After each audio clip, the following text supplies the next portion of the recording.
Welcome, guys. My name is Alec Blenis, and I have commandeered the podcast this week to host a friendly little chat. We call it a debate between Atlas and Angus over some recent social media beef. The AAA debate.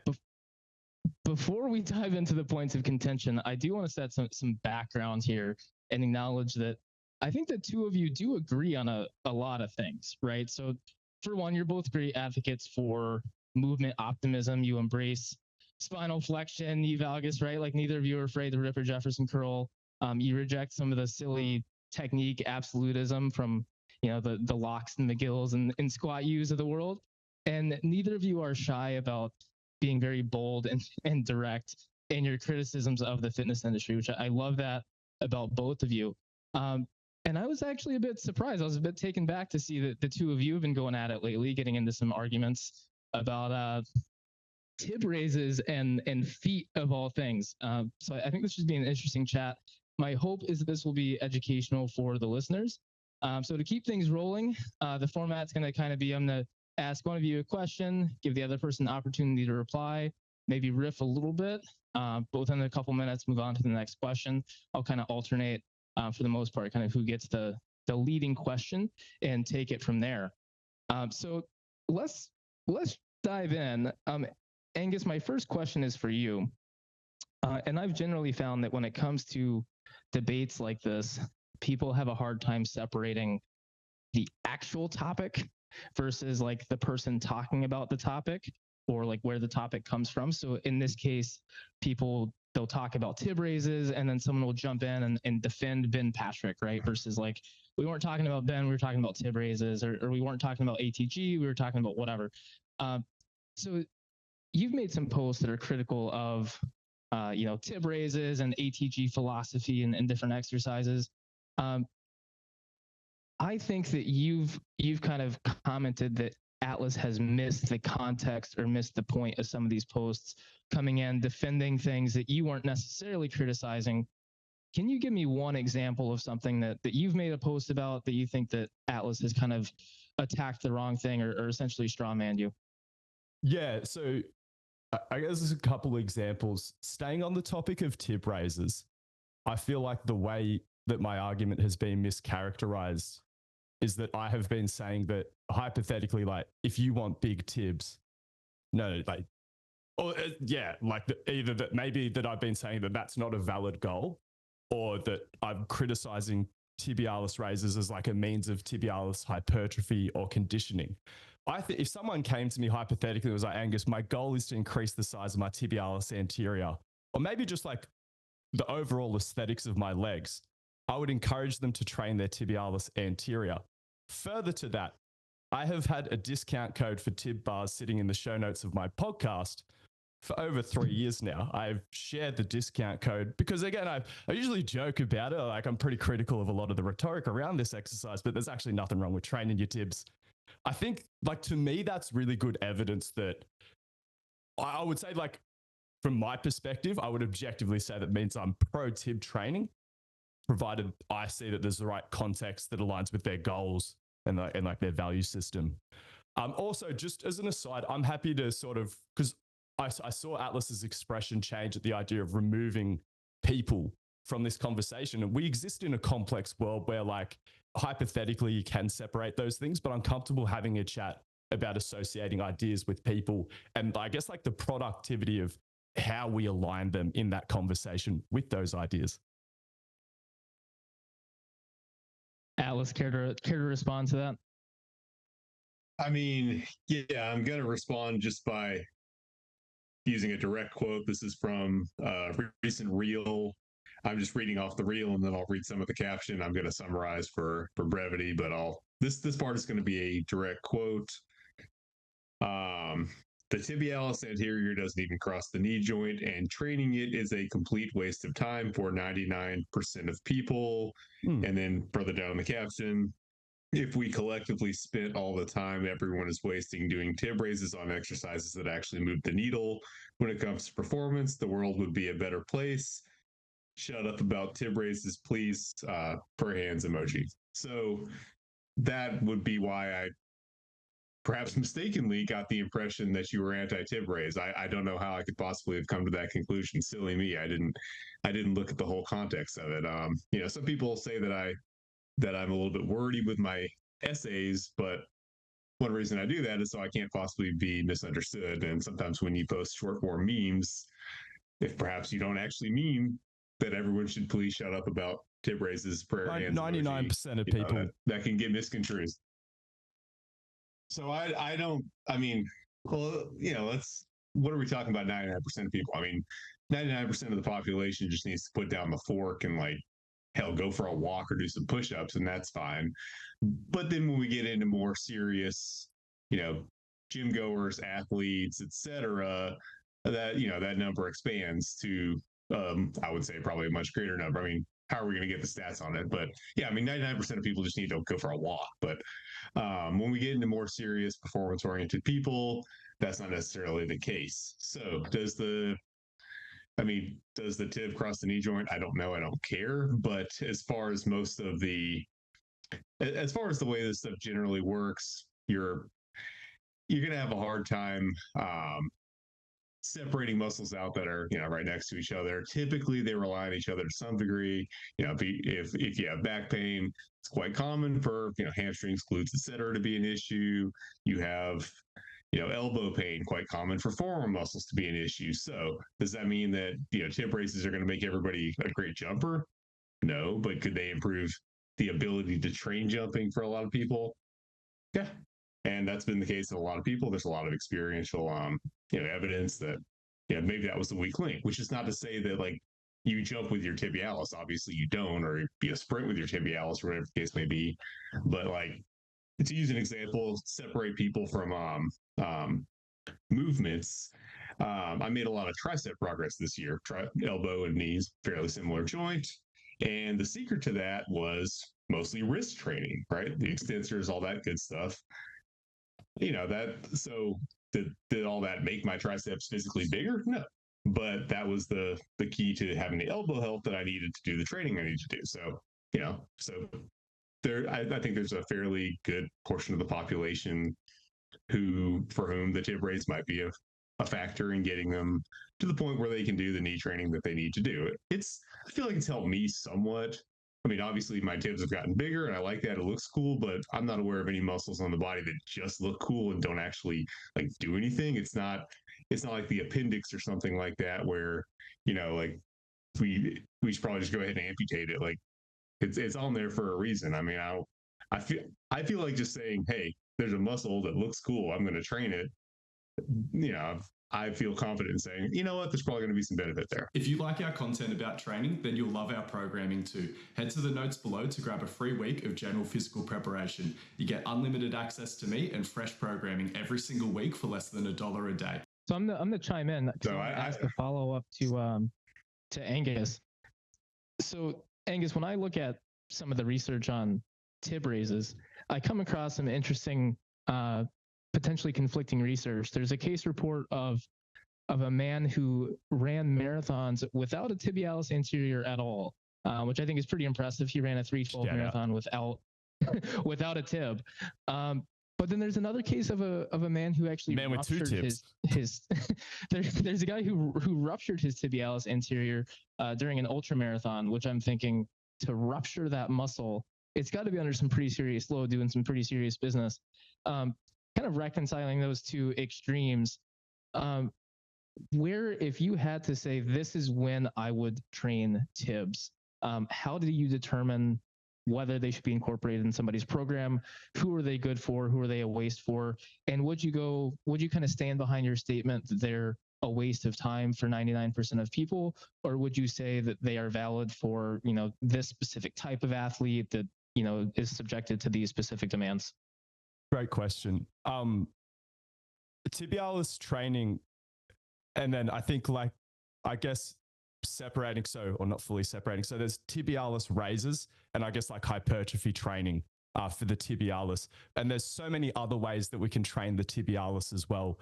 And some of the things that lead me to that line of thinking, coming at it from, I guess, a structuralist perspective. And I know a lot of people like to say structure dictates function. It's not the whole thing. But again, when looking at what makes that body part because again, going back to my first principle, something that I say a lot is like, I don't like that the way people treat the midsection like a completely different part of the body. Like, yeah, it shares a large concentration of joints, so it is a little bit unique. But my whole thing is like, train your abs. If you want to train your abs, train like you would train a bicep, like stretching and squeezing. Or like I said, like isometric exercises have value for a bicep, but we mostly do the stretchy, squeezy stuff. Apply that stuff to the abs.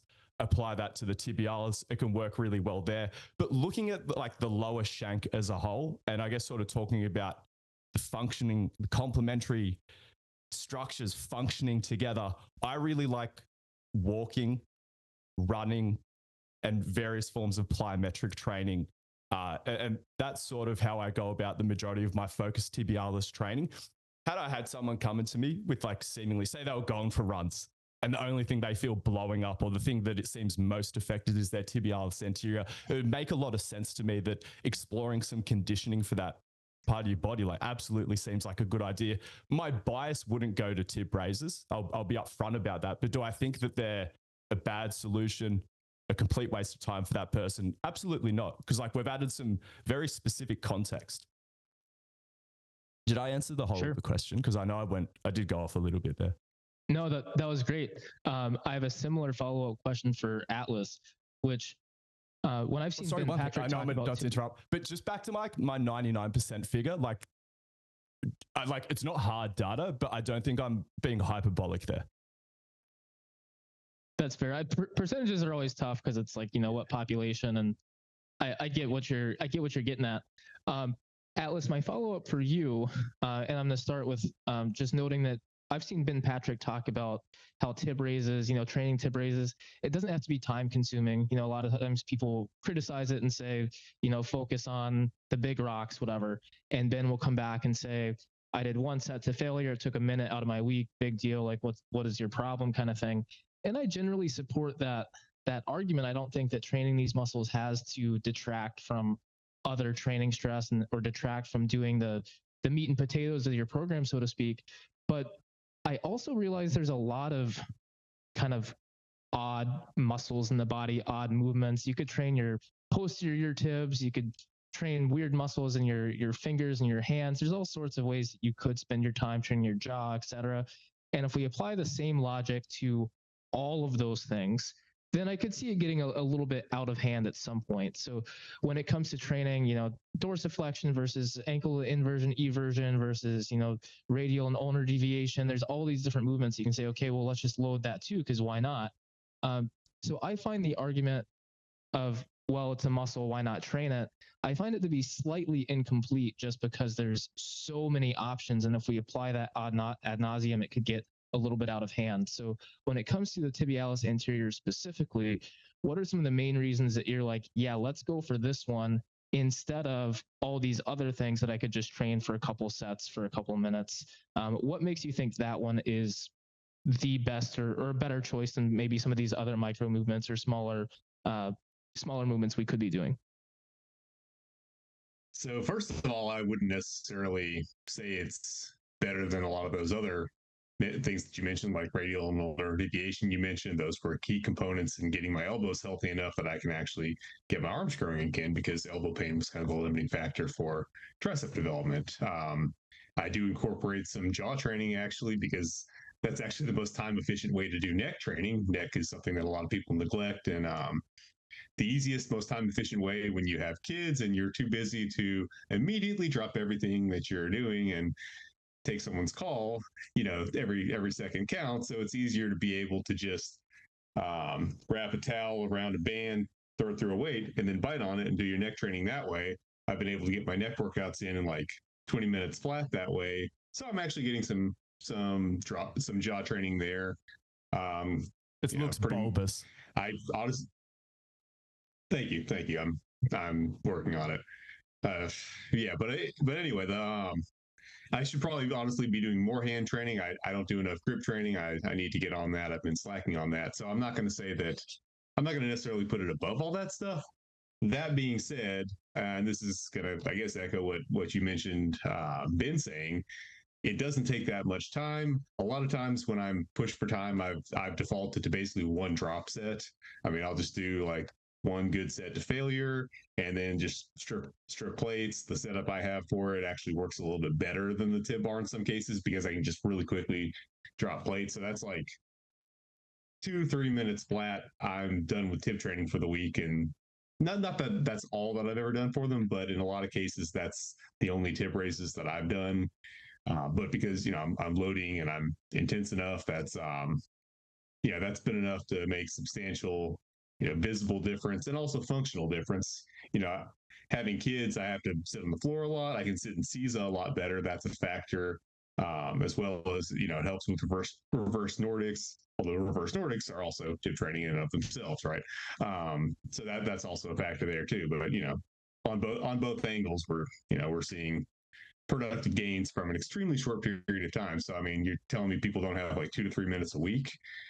That's like, and I mean, compared to some of this other stuff, like it's really low hanging fruit. I mean, you can get, as far as like muscle gain, per time spent, it's fairly good. I mean, you can make a fairly significant visual change in very little time investment, I've noticed. So, and I mean, quite frankly, my forearms have not grown as much from the radial and ulnar deviation, although again, it enabled my triceps to grow. That's more important. Angus, I doubt you would disagree extremely strongly with anything Atlas said, but I'm curious when it comes to, incorporating some of these movements. Oh, actually, one more. Sorry. One more thing I forgot to add there. As far as another part of the waste of time thing, I know you guys are a little bit more of coming from this from a functional perspective, but there are tons and tons of people out there. It's like a meme. Everyone just says calves are impossible to grow. Everyone's whining about having small calves. Like that's one of the biggest complaints. That's one of the biggest complaints in gym culture. And then you have something that can actually solve the thing that everyone's complaining about in like a couple minutes a week, and that's a waste of time for 99%. Like I'm pretty sure somebody in that 99% is complaining they have small calves. And I mean, I've actually gotten my calves to grow too through some different exercises. That takes a little bit more time, but like just they look visibly different just because of the Tibs alone, and that it'll make you look at least like medium, kind of. Have you seen me from below the knee butt? Hey, you've got pretty good calves, I think. And the other side? It's all right, you don't have to go. No, just sorry, because yeah, I mean, there's like because my calves have grown. Like I've had to upsize my knee sleeves. I can't wear next gen knee sleeves anymore. Like I can't let them get bigger. It's like it's me personally. I know other people can, but like, and because this is the thing as well. Like anyone who comes to me for like bodybuilding goals about the calves is like, yeah, you got to stretch and squeeze that thing, man. Like 100%. Angus, I have a follow-up question for you. I find that Atlas's argument of, it only takes 5 minutes a week, whatever, I find it somewhat compelling, but, even personally, when I think, okay, I have 5 extra minutes today, what should I do? Sometimes the choices can be overwhelming. What am I going to do with that 5 minutes? Should I do a few sets of Tibs? Should I do some more plyos? Should I just knock out 100 push-ups? When it comes to making that sort of decision, if someone comes to you and they're like, hey, I got X amount of time per week, should I add this or this or this other thing? How do you help someone figure out, what is the missing thing? What is that thing that you're going to do with that extra 5 minutes? And maybe those 5-minute blocks add up and you have 5, 6 of them throughout the week. But how do you help someone figure out what to do there, and where would Tib raises fall in kind of the hierarchy of, this is when once you've checked these boxes, let's now put in Tib raises. Where does it fall for you on that hierarchy? Yeah, this is such a relatable problem for me. Just to put it like my whole thing, training variously, competing in as many sports as I can. And so by training, I train all physical qualities year round. So space is at a premium within the program, and I am under time constraints as well because I can't just spend all my time training. I got to then try to practice all the sports as well. So when I am thinking about training, I guess from below the knee, not that that's in a vacuum either, because a lot of the things that I do to train below the knee are essentially like full body plyometric and ballistic movements and things like that. And that is where I'm looking to tick that box. So when I am looking at prescribing strength training, generally speaking, I prioritize proximal to distal being that, like, thinking about most of the more proximal muscles like pecs, lats, glutes, quads, hamstrings, and stuff like that is where I allocate the bulk of my work. As I go more distal, especially with the lower limb, being that huge Achilles tendon, and like, you know, we can go on a tangential conversation about like why people have trouble hypertrophying that area successfully, some of the issues there. But yeah, so a lot of that would be through either their running work or their plyometric work. And like I said, if in their context, whether they had goals of just getting a bigger tib, and depending on how big of a goal that was for them, that would make me prioritize direct tibialis training. I mean, if it's a specific goal for them, I'm actually happy, depending on how much they value it, for them to, if it meant that much to them, take up the bulk of their programming. That might be getting a bit silly, but just running with that idea a little bit. So yeah, that's how I would sort of prioritize. Again, looking at the structure, just be like, okay, I've seen promising research that you actually can get some hypertrophy of those muscles as well.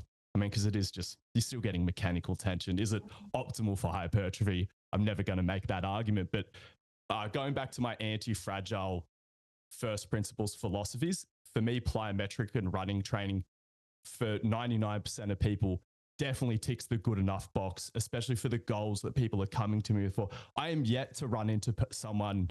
I respect Atlas, and like I hear him when he says, I want bigger tibs. And I'm like, yeah, do your tib. But yeah, like I said, for the people that are coming for me, trying to prioritize people's time, focusing on my principles and just time constraints, that's how I would look at that.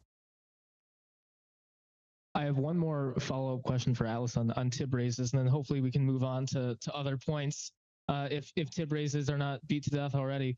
But it sounds like, and this is to Atlas, it sounds like Angus is not anti-Tib raise and, you know, the crude sense of it, but is willing to incorporate them in a program when it makes sense, etc. Actually willing to lower the barrier to owning a tib.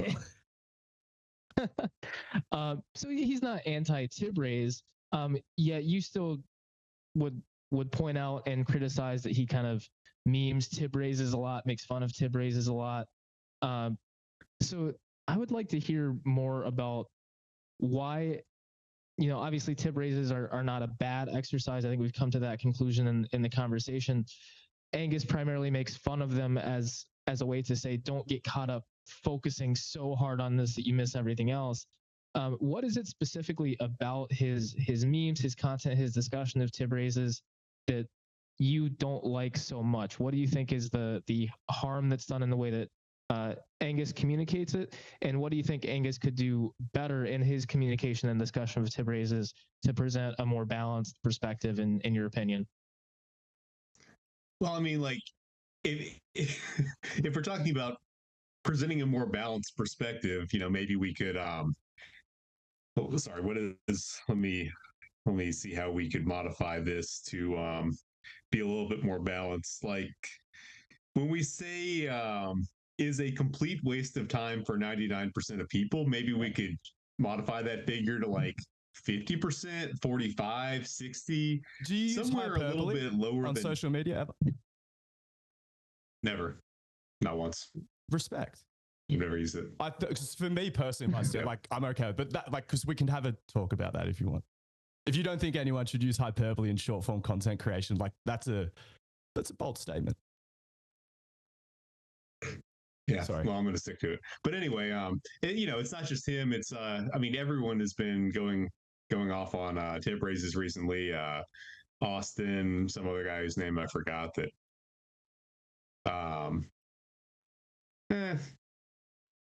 not that much. But anyway, he's been more nuanced. But anyway, yeah, so that's just been annoying me, because it's, you know, a perfectly valid thing to train. What people are forgetting is it's something that was entirely neglected, like, by, again, let's use some hyperbole, 99% of the population prior to like 2020, and now people are actually training By it. neglect. And I don't see that as a bad thing.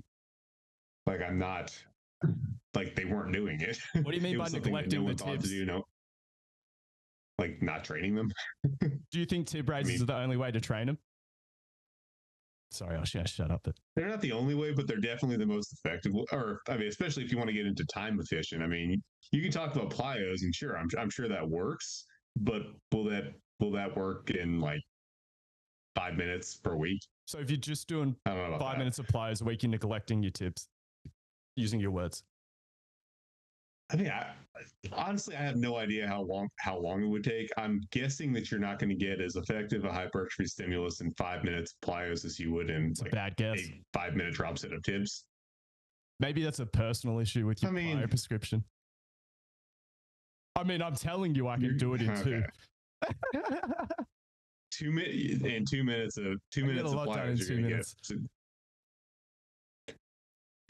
I'm gonna butt in here because there's two things I think that we can clarify. I think we're running into a difference in perspective on prioritizing hypertrophy above other athletic qualities for one, but also I think it's important to consider the context of your training environment. You know, I train in a couple different gyms around the city, and I see the clientele, right, that works out there, and see very different training practices at different facilities. And if I trained exclusively at one gym, say Anytime Fitness down the road there, versus the other gym that I frequent, Los Campeones, totally different crowd. If I stuck to one or the other, my social media content would probably drift in a particular direction because of what I saw being done at that facility versus being done at the other facility. So my question for both of you, Angus, I'm going to ask you first, and then Atlas, give your answer. Angus, what type of facility do you train in for the most part? What type of people do you see when you go out in the world and you see people training? What do you see being done, you know, in regards to ATG, Tib Raises, etc.? What do you actually see, and how has that influenced your perspective and the content you decide to make? And Alice, I'm going to ask you the same question. Bro, it's not just the people I'm seeing in gyms, it's the conversations I'm having with my Uber drivers and the people stuck next to me on planes as I travel around the world to give seminars. It's the things that people say to me when I'm out in the ocean bobbing away surfing. It's seeing people when I'm on my morning walk fucking backwards along the beach, staring into the sun. But to answer your specific question, I train at something that I would say is a commercial gym that has been heavily inspired by a CrossFit layout. Shout out to CrossFit. They just like revolutionized gym setups. Everyone had 2 fucking score racks to fight over, and then CrossFit came. It's a CrossFit inspired sort of facility with like the classic track, a bit of an outdoor area, decent mix of machines and free weights, and then just open CrossFit-y sort of space. But I'm proud to say that I come from a personal training background. I also sort of lucky enough to work with a lot of S&C people, pretty much every sport you can think of. And I'm lucky around to like travel to like private S&C facilities. I go into commercial gyms. I go into facilities full of clinicians and things like that. So I feel like I have a pretty good, and I also I have a large interest in the fitness zeitgeist on social media as a whole. And I back myself as someone who's like across it more than a lot of people, especially in terms of getting out of their silo and paying attention to what other people are doing and how they're talking about training. And so just I'm sick of getting in Ubers and they're like, what do you do? And I'm like, I'm a personal trainer. And they're just like, yeah, man, there's Tib Raises and KT split squats. I'm like, yeah, exercise is good. And then typically they're like, you seen that Game Changers doc? And I'm just trying to jump out the window at that point. That's great. Atlas, same question to you. Yeah, so I completely different experience. Before I had kids and the thing that we're not allowed to talk about happened and the gyms were shut down, I used to train at Gold's Venice, which is, you know, the Mecca or whatever they call it. Not nearly as I've gone back a couple times to train clients there. Not nearly as good as it was back in the day, and obviously it still wasn't. It was still, you know, a long ways from the golden era. But anyway, yeah. So I trained there, Powerhouse Chatsworth before that. So basically hardcore bodybuilding gyms for the most part. I did CrossFit for a while too. So that's the experience that I'm coming from. And you know, you have people just trying.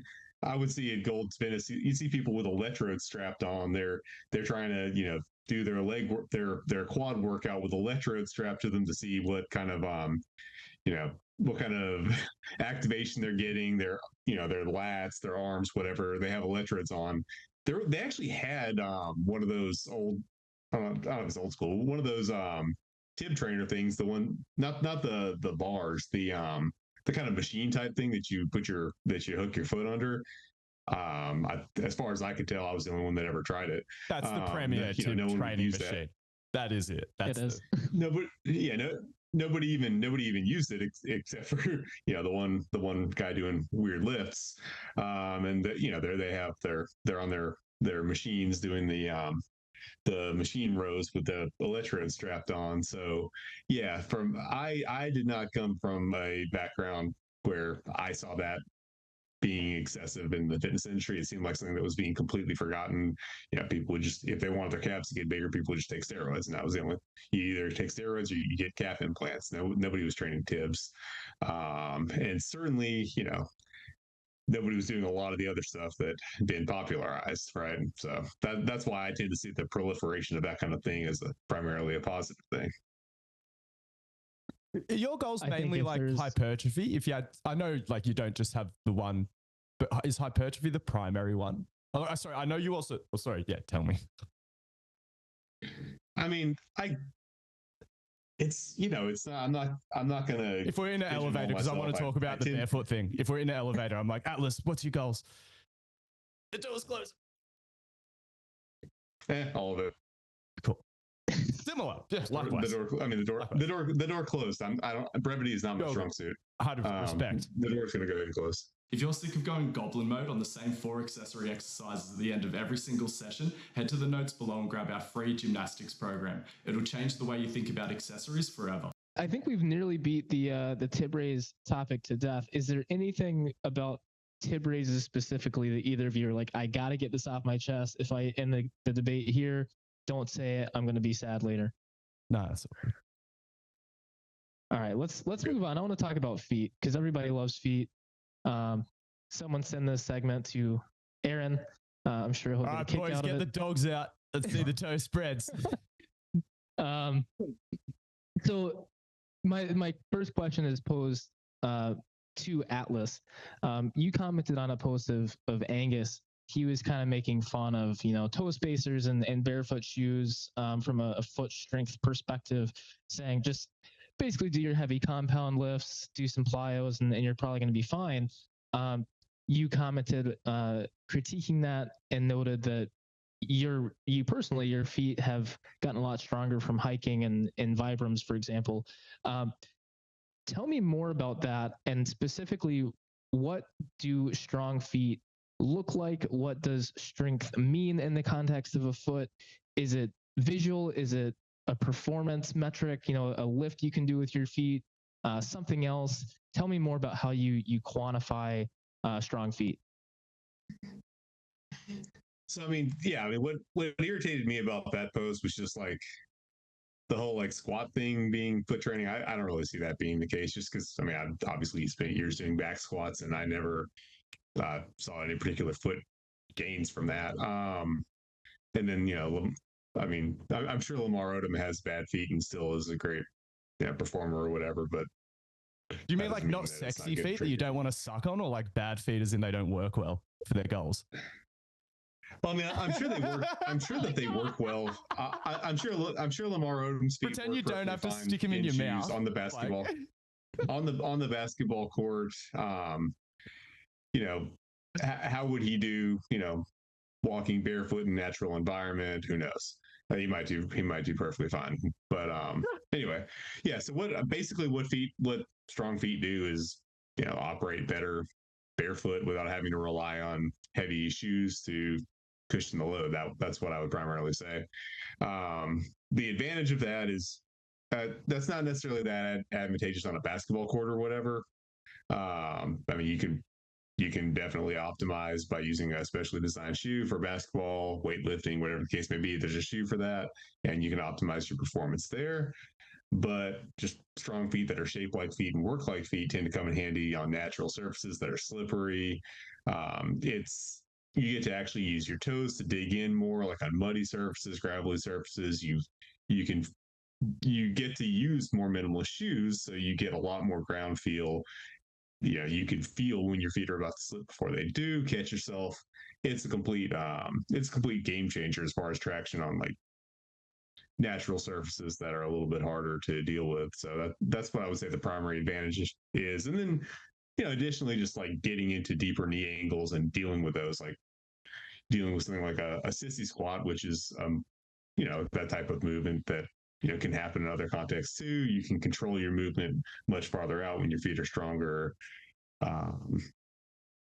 Yeah, but I mean, basically the primary benefit to having strong feet is just being able to have them out there exposed to harsher surfaces without, being crippled, so that they can actually do what they're designed to do without having to be, it's like, imagine if your hands were in boxing gloves at all times to protect them, you wouldn't be able to do nearly as much. If you get your hands strong enough that you don't need all that protection, you can do a lot more of them, right? Angus, before you reply to that, I want to address the elephant in the room, and just ask you, how can we take anything that you say on the subject seriously when we know that your content is sponsored by Big Crocs? Well, yeah, I guess I've sort of blown my cover. I'm actually wearing my wide toe box shoes now. Oh my goodness. Well, this is the all-terrain model. Honestly, this might be some overpromise from Crocs. I don't know if I would take these all-terrain. I did Zercher Clean 140 in Crocs, which isn't necessarily a display of foot strength. But I guess like my thoughts on it is that I think when I think about strong feet, I don't think you can assess the function or health of a foot by looking at a photo of it. Especially, maybe you could have a shot at it if someone sent you a photo of it and then spoke a little bit about their personal context and their goals and some issues that they were facing. I think you would strengthen your feet through active strategies. And I don't think you specifically need a barefoot shoe environment for that to occur. I think that actual barefoot training can be very useful as well, especially like when I'm getting into like early, like lighter tier plyometric exercise. Like I love people to get the dogs out as long as they're in a safe environment.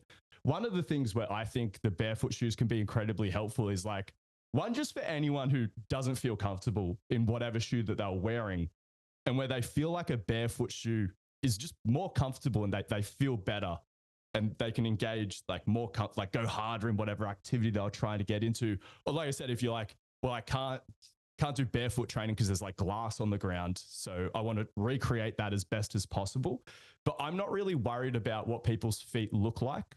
And if they are comfortable in their shoes and they like their shoes, then I think that they're a pretty good choice for training. I think one other thing, I think it is important.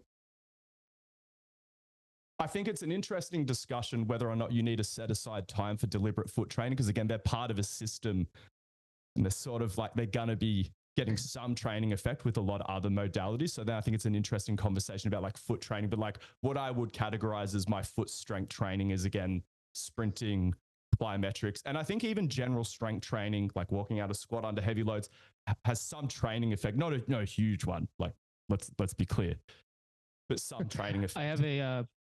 I have a short personal anecdote and then a question for Atlas. As a long distance trail runner, ultra runner, I'm often putting in fairly high mileage. I've done my fair share of barefoot running. I've stepped on glass and whatnot, running barefoot through the city, and I no longer do that. I've also run in more like maximally cushioned shoes. And I find there's a sweet spot for me personally where if I wear something extremely barefoot, maybe my feet get tired after, 10 miles on a run or whatever. And if I wear the right shoe that's comfortable for me, I can extend that out to say 15 miles before my feet feel that same level of fatigue. And in both cases, my feet are getting a good stimulus. It's just about extending what I can do, extending my performance. Atlas, my question for you is, in the context of comfort, because this is a word that has come up a lot in Angus's posts that I feel like people have ignored. We're not talking about tying your foot up and making it hurt. If it's a shoe that is comfortable for the wearer, what is the main reason that you would say, no, comfort's not enough, it still needs to be more minimal than that or more barefoot than that to get optimal benefit? I mean, it's not, if someone just wants to be comfortable and they're not interested in training their feet and I'm not going to do that, then I mean, that's their goal. The good analogy is just grip training. You know, some people just want to go to the gym, lift weights. They're going to use straps for everything. They're not interested in directly training their grip, right? So I mean, if you're not interested in doing it, I don't want those benefits. I don't want to be able to do all that stuff. Well, okay, then you don't get the benefits if you don't do that. As far as actually strengthening your foot, though, there is a certain threshold where, I mean, to me, I think a big factor with the with minimal shoes that unfortunately I think is slept on is just the toe freedom. The Vibrams and Paluvas are the only ones that do that. And then as far as actually strengthening the soles of your foot, it has to be fairly minimal, either something like a very light water shoe, or honestly Vibrams. Vibrams are the best choice. They're known to have the best soles in the business. Even like non barefoot shoes, like boot companies often get soles from Vibrams just because their traction compound is so good. But yeah, I mean, if you want to have feet that can perform like feet on whatever surfaces with good traction compound, and you want to be able to wear Vibrams in those situations where you need all that traction and proprioception and footability, then you kind of have to wear the Vibrams in other situations to develop that ability. Like the other day, I had hiked up to an awesome waterfall. Like, I didn't even know there was anything that cool in LA. It was sick. And I was just really glad that I had the Vibrams on, because it was such a nasty shale slope. If you've ever been on like really crumbly shale, it just like, you never know when it's going to give on you. So it's super helpful to have that little second of warning before the rock that you think is solid gives out. Anyway, if you want that, you have to be able to hike the remaining 3 miles essentially barefoot with a very thin protective sole. So if you don't want that ability, then don't train it. Wear whatever you're comfortable in. But if you want that ability, you're going to have to train for it, which essentially means wearing Vibrams. Angus, my question for you is, as you kind of respond to that, I know you're a big advocate for like straps and RDLs and pulling movements. You don't have a strong grip, you have weak hamstrings, right? If you can do strapless RDLs is something I've seen you say before. Would you make the argument in the case of straps, a little bit of a pivot here, but then we'll transition the analogy. In the case of using straps, if one wanted to strengthen their grip as much as possible, if I came to you and said, I want to strengthen my grip as much as I can, have super strong forearms, would you recommend that I abandon straps to focus on my grip training, or should I continue to use straps for my RDLs and rows, etc., and then just add supplemental, more isolated grip training on top of that? So it'd depend on how much they were prioritizing it in amongst other goals, and I guess like space within the program. So like because obviously in any of these scenarios, we have multiple levers to pull. Probably like one of the first levers I'd experiment with is just reducing the amount of strap use, not necessarily taking away, but reducing it.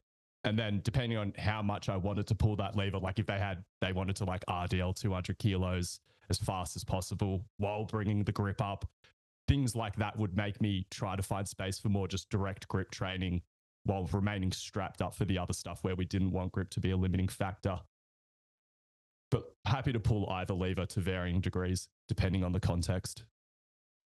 Would you take a similar approach then with, say, foot strength? If someone says, I want my feet to be stronger, I want my feet to be able to perform better, would you say, okay, let's add in more specific, foot strengthening exercises versus, okay, let's remove some structure support, get you in a barefoot environment more, that kind of thing? And would you have a similar conversation, or would you approach it a little bit differently than the grip strength conversation, and why? Yeah, I'd ask about, like, are your feet comfortable? Like, do they feel good in what you're wearing? And then if they were like, no, actually, I'd be like, we should consider making changes. Whatever that be. Like, it's not like I see someone, they're like, I'm having issues with that part of my body. I'm like, barefoot shoe. Like, that for me, there's a bit of a thought process. And barefoot shoes can absolutely be a part of that. And I think they look dumb as shit. But even in spite of how stupid they look and how much I think it's totally fine to point and laugh at those people like, ha! Same as all fashion choices, I think that they can enhance people's training potentially. If you want access to a community of like-minded coaches, head to the notes below and join our free school community. I'm in there every week doing Q&As, and there's plenty of educational content on the way as well. Alice, do you agree or have any critiques of that stance? I mean, I think they look sick, to be honest. You got to get the right color combinations. Obviously, the I forget what they call my favorite variation of the alpha. I think it's the military.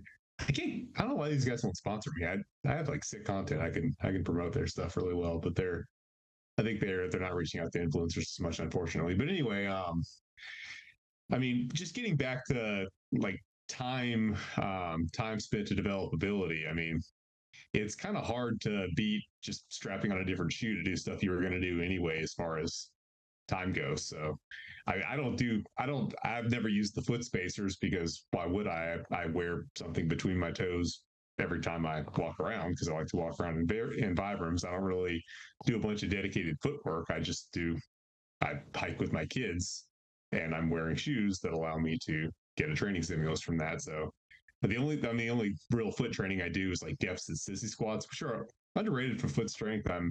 I think they may actually be contributing to calf gains as well. I'm experimenting with that more. I think, like, I thought they were just kind of like a little show off thing for, oh, look at me, I have really good knees, but they're kind of underrated for foot training. So I'm going to push that a little bit more. But anyway, yeah, I'm not spending much time on foot training, dedicated foot training. I'm just doing stuff that I normally would be, enduring a little bit more discomfort to make it a training stimulus. And there you go. It's pretty bang for buck, I would say. Alice, we've had conversations about farmers carries, right?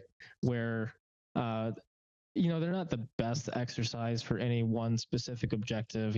They're okay for grip, they're okay for traps, but they're not really great at any particular thing. And something that bothers me when people discuss farmers carries is they're like, well, it's functional. You need to be able to meet the demands of carrying in your groceries. And I can't help but think, man, if you need to train specifically for the grocery bag carry, you've got bigger problems. I think if you're deadlifting, you're squatting, you're doing all these things, I think the groceries are going to be a non-issue. Do you think you could make the same argument about whether or not your feet can meet the demands of daily life?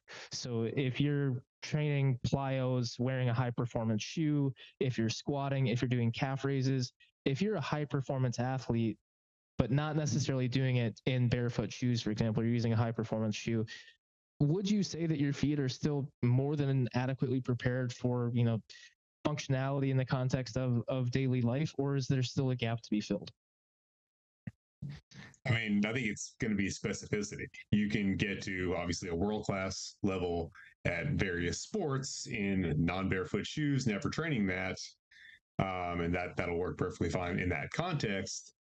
But then what happens if you do take your shoes off on a natural surface? How would that world-class athlete perform? Would they still be at that level necessarily? I mean, maybe, give them some painkillers and I'm sure they could replicate the same performance. But, without the painkillers, or at least like, a significant financial incentive, you're probably going to see some pretty significant performance decreases on a rough natural surface, even in these, world-class athletes, on gravel or something barefoot, right? But obviously, if a bear's chasing them, obviously, but. Angus, how about you? Do you feel like there's some nuance to add to this conversation depending on the population when we think about, someone who just doesn't do enough hard shit in general? They're kind of soft across the board. They're not going to do dedicated foot training. They're not in the gym doing plyos. They're not squatting double body weight. They're not doing these things. For the average person that their workout routine is like, a yoga class and, they go to Orange Theory once a week. Do you think someone like that would get appreciable or noticeable gains or benefits if at the very least all they did was make a footwear exchange and say, okay, I'm going to at least challenge my feet a little bit more in day-to-day life? Do you think that would be beneficial for that kind of person? Or do you think it's such a small stimulus that it wouldn't matter? I'd have to talk to them about, and like I said, if they were interested in trying it, I'm so open to it. It's like I said, it wouldn't be something that I'd be hopeful of seeing like huge benefits from. So just the distracting thought invasive thought that I'm trying to push out of my head is this idea that all these super athletes become helpless when they're barefoot. Like, I'm pretty sure everyone in the NBA would fucking posterize you, shoes or no shoes. Can we? What do you mean by that? Go on, talk more. Talk more about that, if you would. Do me the pleasure, Atlas. What did you mean by that? I mean, exactly what I said. I mean, I think a lot of them are going to be a lot less happy, going barefoot on natural surfaces if they haven't trained that. No, it's not a feelings competition. It's putting the ball in the hoop. Like, just on that topic, you were like, "Oh, they'll become helpless and unhappy the moment they're without their shoes." That was I find that a bold claim. That's not what I said. Again, I mentioned if there's a significant financial incentive, bear chasing you, et cetera, I'm sure that they can barefoot shoes. You survived the bear. I mean, I'm sure they wouldn't let foot discomfort and stop them from running away from a bear. But as far as just like having that volitionally, without like, I need to perform to. I mean, give me a spike, not a fucking financial windfall. Shoe. If you want traction getting away from a bear and top end, like max velocity. Yeah, I mean, you're going to be. I'm not specking into barefoot shoes running away from a bear. Yeah, I mean, I agree with that. I don't think barefoot shoes are relevant when there's a bear. Have you got a reasonable scenario to present here? Okay, stop pulling shit out of like, this is crazy. Okay, so no, it's not. Just listen to what I'm saying. Just be a little bit patient. So what I'm saying is, I'm sure that they could replicate their performance, with sufficient incentive. The difference is like, is this something I could just comfortably do? Would they be able to replicate their, shoe performance to a pretty high degree barefoot if they really, really needed to and didn't mind getting their feet hurt and, having a miserable life for that period of time? Sure. Would they be happy just going hiking on a rough surface, even though they're, great athletes? I don't think so. That probably would not be enjoyable for them. It wouldn't be something they could just volitionally I want to go do this. Alec, I know you're a busy guy. Atlas, I know you're the busiest man in the world. Thank you so much for giving me this time. My clients are waiting for me in 1 minute. Like I said, I'm more than willing to do a part 2 if you would like to have a platform to talk more about the dangers of not wearing barefoot shoes. But thank you so much. Thank you so much for doing this for me. I really appreciate it. I know I pushed for it because I was stressing out about it. And thank you for doing that. I don't say. Thank you, Alec. You made this. Thanks, better. guys. I think both of us are appreciative of you. Yeah. Busy entrepreneurs got to go. All right, let's go and thrive. I'll talk to all of you soon. Thank you so much.